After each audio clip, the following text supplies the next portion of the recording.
और फिर एक बर्नआउट।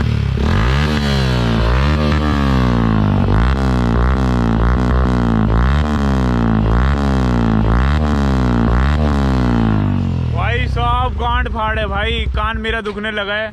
अब इसमें पता नहीं क्वालिटी कैसा है, लेकिन भाई आप रोडों पे अगर इसको निकलोगे ना लेकर तो मतलब चुभ नहीं रही है, मीठा साउंड है लेकिन बहुत तगड़ा साउंड है ये। क्या बोलता है देवर्ष? बढ़िया है साउंड है, टैक्सी है ना। तो R15 में कब लगवा रहा है तो अपने?